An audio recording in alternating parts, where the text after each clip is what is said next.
કરીશું દેવદર્શનમાં કે જેમાં અરવલ્લીની ગિરિમાળા નજીક પુરાતન બ્રહ્મક્ષેત્ર તરીકે વેદ સમયમાં ઓળખાતું અને શ્રી આદ્યશક્તિ અંબાજીના નિજ પ્રગટ સ્થાન તરીકે પરિચિત ખેડબ્રહ્મા નામનું નગર આવેલું છે। સાબરકાંઠાના ખેડબ્રહ્મામાં અતિ પ્રાચીન માં અંબિકા જે નાના અંબાજી તરીકે ઓળખાય છે। ઐતિહાસિક અને પ્રાચીન દ્રષ્ટિએ જવલ્લે જ જોવા મળતું બ્રહ્માજીનું મંદિર પણ અંબિકા મંદિર પાસે આવેલું છે। ખેડબ્રહ્મા મંદિર માં અંબેનું પ્રાગટ્ય સ્થાન ગણાય છે। હજારો લોકોની મનોકામનાઓ અહીં પૂર્ણ થાય છે।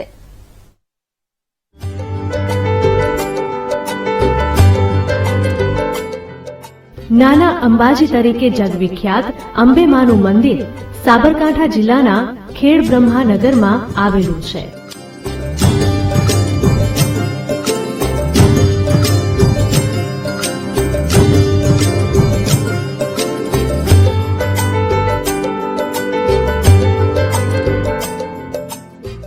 એવી માન્યતા છે કે મોટા અંબાજી જતા યાત્રિકો પહેલા ખેડની માતાના દર્શન કરે છે, એટલે અંબાજી જતા પહેલા ખેડબ્રહ્મા નાના અંબાજીના દર્શન કરવાથી જ યાત્રા પૂર્ણ ગણાય છે।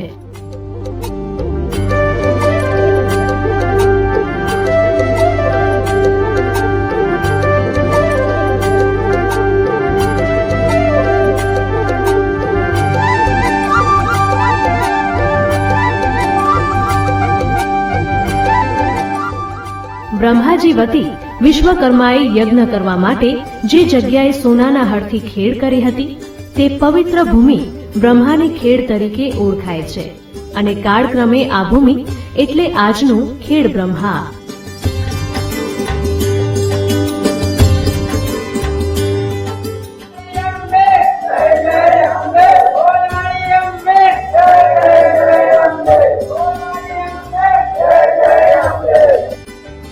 આદ્યશક્તિ જગદંબાએ યજ્ઞમાં વિઘ્ન નાખનાર મહિષાસુર રાક્ષસનો વધ કર્યો, એટલે બ્રહ્માજીની માતાજીને કાયમ માટે ખેડબ્રહ્મામાં વાસ કરવા વિનંતીથી માતાજીએ અહીં વાસ કર્યો, જે નાના અંબાજી તરીકે જગવિખ્યાત છે।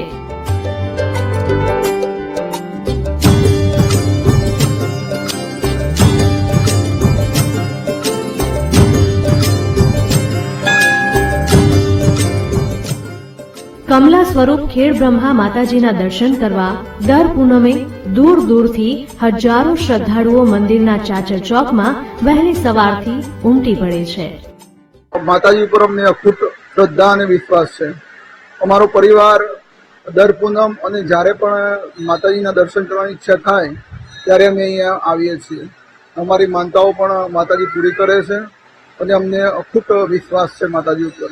માતાજીને મને અટૂટ વિશ્વાસ છે કે અમે જે તે માનીએ જે તે ભાઈ અમને માતાજી અચૂક આપે છે અને અમે ત્યાં પગે લાગીએ છીએ।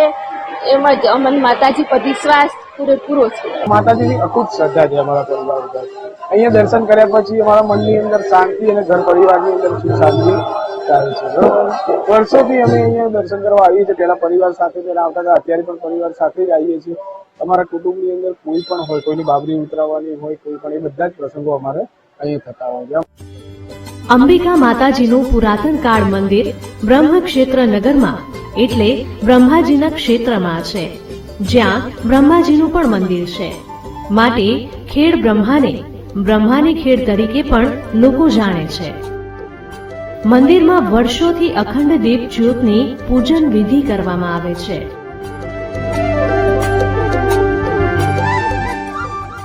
મંદિરના સભા મંડપના પૂર્વ ગોખમાં ગણપતિજી, પશ્ચિમ ગોખમાં ભૈરવ બિરાજમાન છે।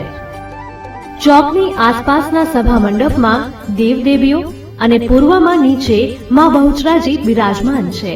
નંદી, વાઘ, ગરુડ, ગજ, મયુર, સિંહ એમ જુદા જુદા વાહન પર માં અંબિકાની સવારી ચંડિકા, મહાકાલી, વૈષ્ણવી, પાર્વતી, અંબિકા, સરસ્વતી એમ અલગ અલગ સ્વરૂપે વાર પ્રમાણે વિરાજમાન થાય છે।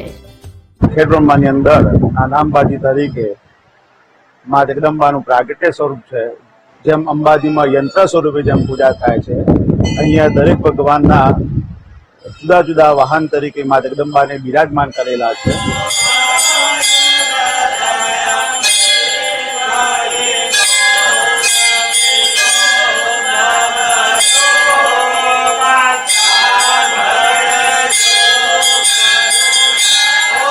મંદિરની ભવ્યતાને લઈને માતાજીનું ગર્ભગૃહ સોના ચાંદી મિશ્રિત કરીને તૈયાર કરવામાં આવ્યું છે.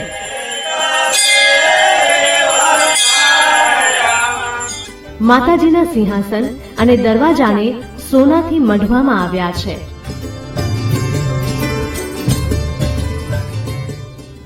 માતાજીના 7 સવારી ઉપરાંત દરવાજાની આજુબાજુ અને દરવાજાની ઉપર માતાજીના દશાવતારના દર્શન કરી ભક્તો ધન્યતા અનુભવે છે.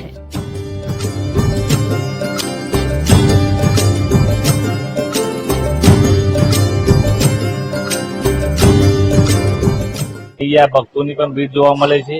રાજસ્થાન, ગુજરાત અનેક જગ્યાએથી વિવિધ જગ્યાએથી લોકો અહીંયા આવે છે અને માતાજીની આસ્થા પરિપૂર્ણ કરે છે અને માતાજી પોતાના અસીમ કૃપા વરસાવે છે અને પોતાની જે મનોકામના લઈને આવે છે એ અહીંયા પરિપૂર્ણ થાય છે.